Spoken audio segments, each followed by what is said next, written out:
Hello friends, this is Akhilesh Tripathi and welcome to your favorite Judiciary channel Target for IQ. Friends, आज हम चर्चा करेंगे एक विशेष topic पे, एक ऐसा टॉपिक जो आपको प्रीलिम्स में या मेंस में सारे स्टेट या सारे जुडिशरी एग्जाम्स में कहीं ना कहीं किसी न किसी रूप में मिल ही जाता है। ये आपके लिए मोस्ट इम्पोर्टेंट टॉपिक है और उसका नाम है इंग्लिश नॉलेज या इंग्लिश लैंग्वेज या जनरल इंग्लिश। इसे बहुत सारी चीजें कही जाती हैं, जनरल इंग्लिश भी कहा जाता है इसको, जनरल इंग्लिश। और तो इसमें ये कई स्टेट्स में तो आपके मुख्य परीक्षा में ऐसे कंपलसरी पेपर होता है, लेकिन कुछ एग्जाम्स ऐसे हैं जहां ये प्रीलिम्स में भी पूछा जाता है। जैसे कि आपके एमपी एग्जाम में जो आपका 150 नंबर का प्रीलिम्स होता है 150 मार्क्स का, उसमें आपका 10 मार्क्स का प्रीलिम्स में ही आती है क्या, जनरल इंग्लिश, या वहां पे जो नाम दिया गया है वो इंग्लिश नॉलेज।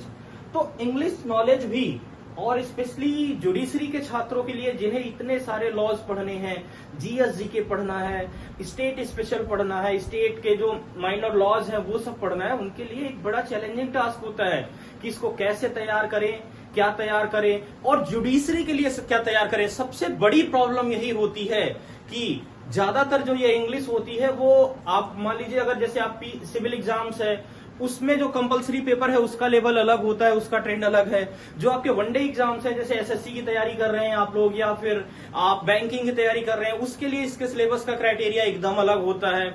उसके बाद जो डिफरेंस एंट्रेंस एग्जाम है, जैसे आप क्लैट की प्रिपरेशन कर रहे हो या फिर कैट की प्रिपरेशन कर रहे हो, टफेल की प्रिपरेशन कर रहे हो, तो जीआरई तैयारी कर रहे हो, तो इन सब चीजों के लिए अलग रहता है। तो इन्हीं सबको ध्यान में रखते हुए जो पिछले कुछ वर्ष के प्रश्न आए हुए हैं उन्हीं के आधार पर मैंने एक सिलेबस ड्रॉ करने का प्रयास किया है और इनमें उन्हीं टॉपिक्स को जगह दी है जो आपके परीक्षा के लिए मोस्ट इंपॉर्टेंट है और वहां से आपको लगातार प्रश्न भी आता है।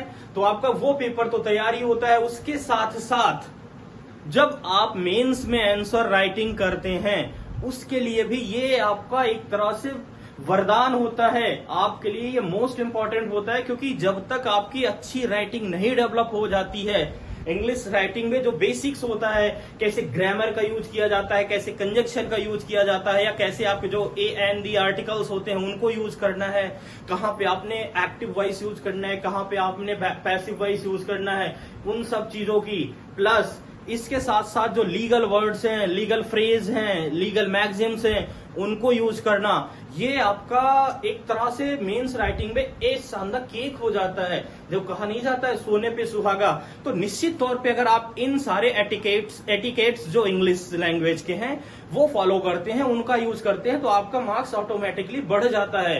तो उसी को ध्यान में रखते हुए हमने ये एक सिलेबस कोशिश किया है कि ड्रॉ करने का, जहां पे मैक्सिमम चीजें आपकी कवर की जाएं। तो सबसे पहले इंग्लिश लैंग्वेज में ये चीजें जो होती हैं जो आपने लर्न करनी होती हैं, याद करनी होती है, चाहे आप वो किसी ट्रिक से याद कर रहे हैं या मुजवानी रट के याद कर रहे हैं, समझ के कर रहे हैं, इट्स डजंट मैटर, लेकिन ये जरूर आते हैं। वो है आपके वोकैब्स,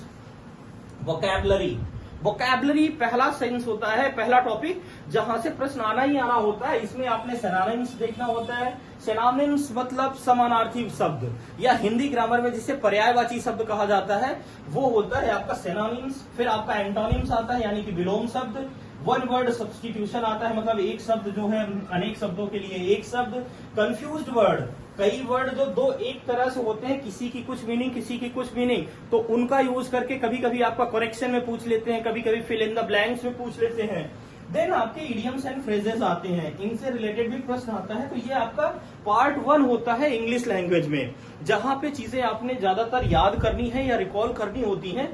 इससे आपकी न केवल आपका इंग्लिश वाला जो ग्रामर का पोर्शन है वो तैयार होता है, अगर आपकी इस पे अच्छी पकड़ हो गई तो आप एक अच्छी राइटिंग कर सकते हैं, मेंस एग्जामिनेशन में भी बहुत इंप्रूवमेंट कर सकते हैं।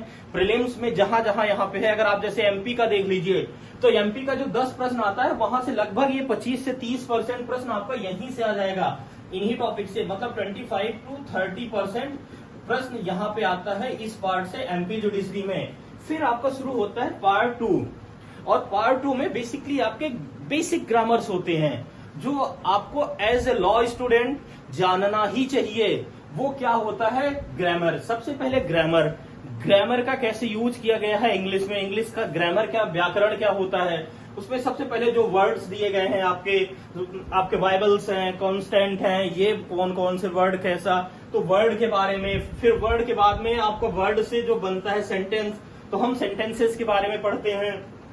4-5 तरह के जो आपके सेंटेंसेस होते हैं, जैसे असर्टिव होता है, सकारात्मक शब्द, इंटेरोगेटिव प्रश्नात्मक वाक्य, इंपरेटिव, निगेटिव, एक्सक्लेमेटरी, ऑप्टेटिव। तो ये सारे जो सेंटेंसेस होते हैं इनके बारे में पढ़ना रहता है आपको सेंटेंसेस का। फिर आप पैराग्राफ के बारे में पढ़ते हैं, कैसे पैराग्राफ बनाया जाता है, कहाँ पे कामा का प्रयोग करना है, कहाँ पे फुल स्टॉप करना है, कहाँ पे कैसे। फिर देन आफ्टर आपकी लैंग्वेज, कैसे लैंग्वेज का डेवलपमेंट किया जाना है, वो टॉपिक कवर करेंगे। ये हम आपका पार्ट 2 में करेंगे। उसके बाद में फिर आपका एक इंग्लिश ग्रामर का सबसे इंपॉर्टेंट टॉपिक होता है, वो है आपके पार्ट्स ऑफ स्पीच। जो आपके 8 पार्ट्स ऑफ स्पीच हैं वो देखेंगे, यहाँ से भी अच्छे खासे प्रश्न पूछे जाते हैं और इनकी मदद से आप अपनी इंग्लिश भी काफी स्ट्रांग कर सकते हैं। ये इन पार्ट्स ऑफ स्पीच में जैसे आपका नाउन हो गया, प्रोनाउन हो गया, वर्ब हो गया, एडवर्ब हो गया, एडजेक्टिव हो गया, या फिर प्रीपोजिशन, कंजंक्शन और इंटरजेक्शन, ये आपके जो 8 हैं, ये 8 पार्ट्स ऑफ स्पीच को देखा जाएगा। फिर आपका टेंस देखा जाएगा, जो 3 टेंस होते हैं, प्रेजेंट, पास्ट, फ्यूचर, और उनमें इंडेफिनिट हो गया आपका, उसके बाद में कॉन्टिन्यूअस हो गया, परफेक्ट हो गया, परफेक्ट कॉन्टिन्यूअस हो गया। उन सारे टेंसेस के बारे में डिटेल में की जाएगी। उसके बाद में फिर हम वॉइस टेस्ट करेंगे, आपका एक्टिव वॉइस है कि पैसिव वॉइस है, क्योंकि एक्टिव वॉइस और पैसिव वॉइस का जब तक ज्ञान नहीं होता है, हम अच्छी इंग्लिश जो लिखी गई है वो कभी भी नहीं समझ सकते हैं। उसे समझने के लिए इनका ज्ञान बहुत जरूरी है। फिर सिंथेसिस, सिंटैक्स, जो मतलब वर्ड का फॉर्मेशन किया जाता है सेंटेंसेस का, लॉ में ये मोस्ट इंपॉर्टेंट होता है, एज ए एडवोकेट या एज ए जज इसका यूज करेंगे। फिर आपका नरेशन, जो डायरेक्ट नरेशन या इनडायरेक्ट नरेशन है। फिर आर्टिकल्स हो गए आपके ए एंड दी, और punctuation and analysis of capital letters, मतलब कैपिटल लेटर कहाँ पे लिखना है, कहाँ पे स्मॉल लिखना है, क्या एनालिसिस करना है, वो चीजें डिस्कस की जाएंगी आपकी 3rd पार्ट के तहत। इसके बाद में दोस्तों आपका 4था पार्ट आता है, जहां से भी प्रश्न लगातार आपका आता ही आता है। आप समझ लीजिए ये भी लगभग 25 to 30% यहाँ से भी आता है, और 25 to 30% यहाँ से भी आता है प्रश्न आपका, और या आप मान लीजिए यहाँ पे लगभग 15%, 25% आता है। यहाँ से आपका 15% के लगभग आएगा। और आपका ये हो गया लास्ट वाला जो ये है, इसमें आपका एनालिसिस ऑफ सेंटेंसेस, कैसे सेंटेंसेस का एनालिसिस करना है। फिर rules for spellings, comprehension, infinitive, word formation, gerund और प्रोनेम्स और प्रोवर्ब्स, ये सारे प्रश्न भी हैं। यहाँ पे भी 2-4 प्रश्न आते रहते हैं, ये भी लेकिन इंग्लिश के लिए मोस्ट इंपॉर्टेंट होता है। इसकी भी आपसे ऐसी उम्मीद की जाती है कि अगर आप इतनी बड़ी परीक्षा पढ़ रहे हैं तो इसमें भी आपको इसका ज्ञान होगा, ये चीज आप जानते होंगे। इसके बाद में इसके साथ साथ जो बड़ी चीज है वो ये चीज होती है कि देखिए, सिर्फ इंग्लिश के दम पे आप जुडिशरी नहीं निकाल सकते ना। आपको मार्क्स मिल सकते हैं लेकिन अच्छे मार्क्स नहीं मिल सकते हैं जब तक कि आप अपनी इंग्लिश में या अपने नॉलेज में, अपने प्रयोग में, अपने बोलचाल में लीगल टर्म्स का यूज नहीं करते हैं। वो सबसे मेन चीज होती है जो हम लोग ज्यादातर जो इंग्लिश पढ़ते हैं वहां पे अब्सेंस होता है, और इस वजह से हमें अच्छा मार्क्स नहीं मिलता, या हम इंग्लिश को एक हवा बना लेते हैं, बहुत ज्यादा नंबर उसमें कवर भी नहीं कर पाते हैं। तो वो है आपकी क्या, लीगल वर्ड्स एंड फ्रेजेज।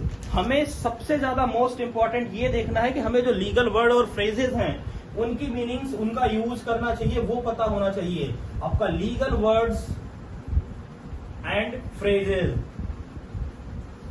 ये देखा जाएगा। उसके बाद में फिर आपके आते हैं legal terms and meaning, legal terms and meaning. और आपका नेक्स्ट फिर 3rd आता है legal Maxim's, legal Maxim's and meaning. तो ये तीनों चीजें सबसे मोस्ट इंपॉर्टेंट होती हैं, और यही 3 चीजें आपको अलग करती हैं अन्य छोटे एग्जामों या वनडे एग्जाम से और जुडिशरी एग्जाम से।